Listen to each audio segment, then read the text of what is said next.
Эпидемиологическая ситуация в республике продолжает оставаться напряженной. От новой коронавирусной инфекции выздоровело 841 пациент. Официальное зарегистрированное число инфицированных достигло 2042. Всего от вируса умерло 8 человек. 8 человек находятся в тяжелом состоянии. 420 человек переносят заболевание бессимптомно и находятся на амбулаторном лечении. В Сунтарском Улусе очаг локализован. Все больные выписаны. Высокими темпами растет количество проведенных тестов на коронавирус. За весь период всеми лабораториями республики обработано 120 тысяч тестов на коронавирус. Наращивание объема исследований позволяет быстрее выявлять носителей COVID-19 и оказать им своевременное лечение. В республике проводится масштабная работа по развертыванию обсерваторов. Всего в муниципальных образованиях развернуто 94 обсерватора. На сегодняшний день в обсерваторах находится 784 человека. Ведется работа с промышленными предприятиями, которые продлили договоры с наемными работниками. Во всех вахтовых поселках развернуты обсерваторы. Сделана маршрутизация завоза рабочей силы.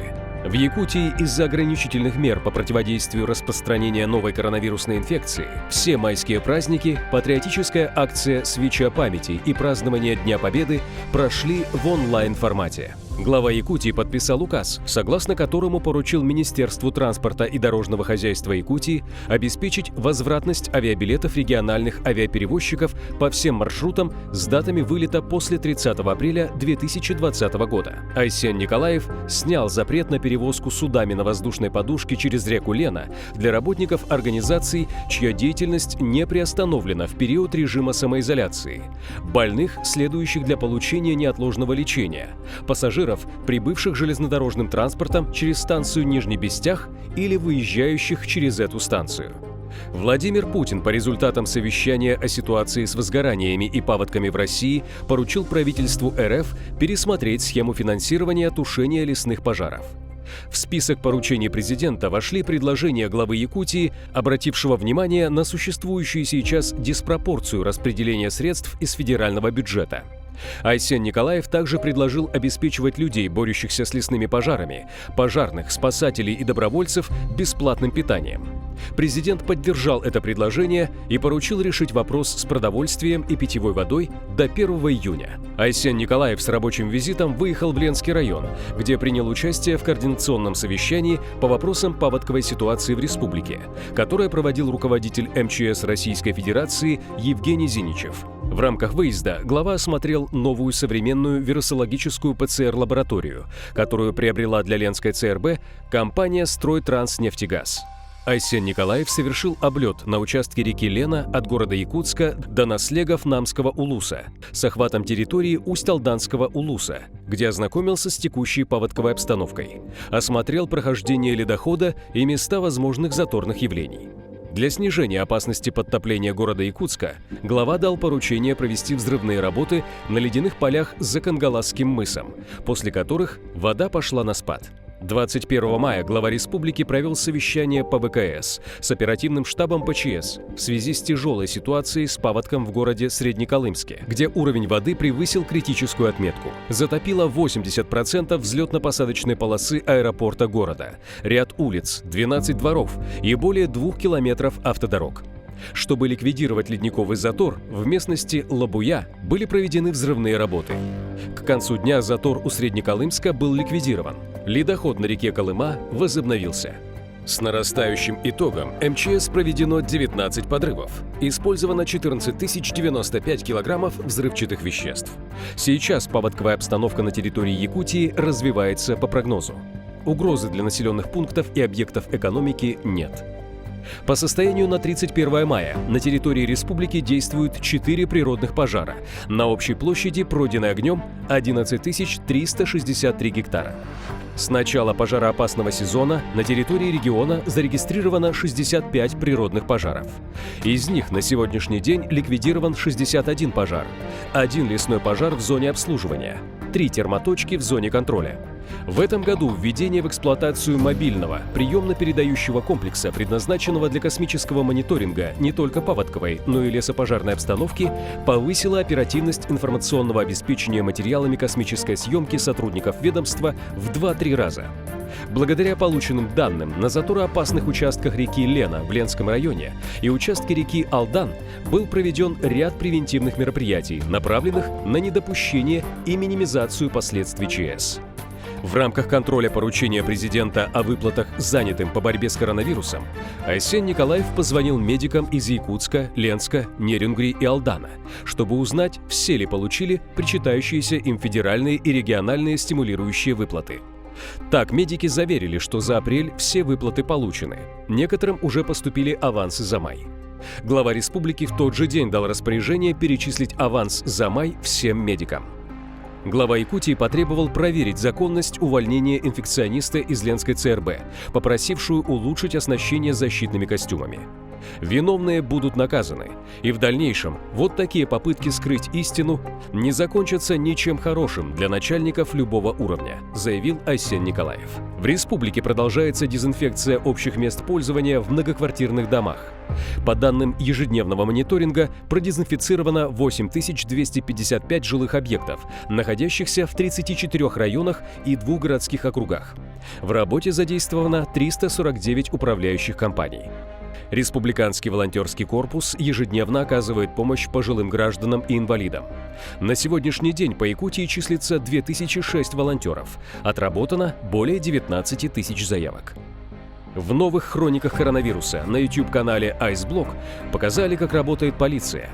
С середины марта в патрулировании Якутска и Жатая было задействовано 614 сотрудников Росгвардии и 7222 полицейских, которые регулярно обходят 2637 маршрутов.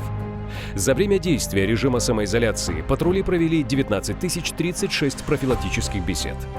В Якутск доставили медицинское оборудование и средства индивидуальной защиты для борьбы с коронавирусной инфекцией, который безвозмездно направлен Приморской торгово-производственной компанией «Доброфлот». Также в Якутск поступили новые партии костюмов индивидуальной защиты для медиков в виде медицинских костюмов и респираторов класса FF2, направленные Фондом развития Дальнего Востока и Арктики. В Хабаровске состоялась передача гуманитарной помощи в виде 20 тысяч медицинских защитных масок от народного правительства города Дзямусы, провинции Хэйлунцзян, в адрес Нюрбинского района Якутии. Распоряжением главы республики были произведены перемещения бюджетных средств на переподготовку кадров для строительной отрасли. 5 профессиональным образовательным учреждениям республики было поручено организовать обучение более 150 человек по необходимым квалификациям. Также потребность в трудовых кадрах планируется восполнить за счет бойцов студенческих и молодежных отрядов. Арсений Николаев проверил строительство крупных объектов здравоохранения. 8-этажный кардиологический диспансер площадью 16 тысяч квадратных метров и онкологический центр площадью 26 тысяч квадратных метров. Также глава посетил строящийся пристрой на 315 мест средней школы номер 31 города Якутска. У нас жизнь постепенно налаживается, мы входим в ритм обычной нашей жизни. И, конечно же, особое внимание нашим стройкам социальных объектов и объектов здравоохранения, объектов образования.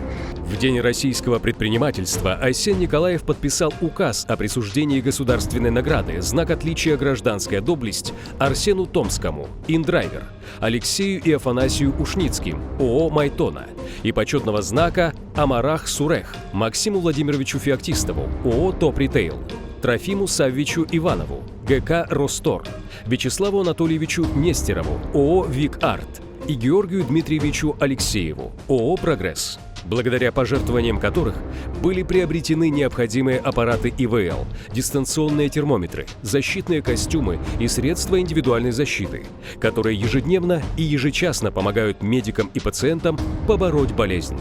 Ситуация на Чаиндинском нефтегазоконденсатном месторождении находится под контролем федерального и республиканского оперативных штабов. В эти дни продолжается вывоз здоровых вахтовых рабочих из Чаиндинского месторождения. Всего на 31 мая вывезено 8134 вахтовика. Из них 140 в медучреждения и обсерваторы Якутии. На месте остаются 2677 работников, которые будут обеспечивать непрерывность производственного процесса. В настоящее время очаг заболевания локализован. Из чаиндинского месторождения снят карантин. Глава республики 8 и 29 мая провел традиционные прямые эфиры в Instagram, Facebook, ВКонтакте, Одноклассниках и на своем YouTube-канале Айсблог, в которых подвел итоги и ответил на вопросы подписчиков. Айсен Николаев присоединился к акции «Последний звонок Якутия», запущенной Министерством образования и науки республики, и поздравил всех с окончанием учебного года. С 6 апреля из 147 624 якутских школьников занимались дистанционно 96%. Очные занятия были разрешены в труднодоступных и отдаленных населенных пунктах, где действовали ограничения по количеству человек в классах. В этом году в Якутии 7948 выпускников 11 классов. 6364 из них планируют поступать в вузы. И еще 12 881 человек выпускаются из 9 классов. Глава Якутии также поздравил выпускников с окончанием школы в своих социальных сетях и пожелал усердно готовиться к экзаменам, верить в себя, в свои силы и мечты. В ходе очередного селекторного совещания с главами районов и городских округов Айсен Николаев отметил, что о послаблениях и снятии ограничительных мер в населенных пунктах говорить пока рано. Руководитель региона поручил главам муниципалитетов держать на особом контроле вопросы организации летнего отдыха детей, подготовки к проведению ЕГЭ, усилить контроль над соблюдением гражданами режима самоизоляции. По распоряжению главы республики 30 и 31 мая в Якутске действовал режим тотальной санитарной обработки. Все предприятия торговли и общественного транспорта приостановили свою работу. Кроме этого, абсолютно все учреждения должны провести на местах работы по санобработке и дезинфекции. Согласно данным Яндекса, по состоянию на 31 мая в 14:00 Якутск стал лидером среди столиц ДФО по самоизоляции населения с показателями в 3,5 балла. До распоряжения главы эти цифры достигали только 1,8 балла. Так, индекс самоизоляции показал эффективность мер, предпринятых Айсеном Николаевым. Лучше быть дома, чем потом, оказаться на ИВЛе. Будьте в курсе последних событий здесь и сейчас.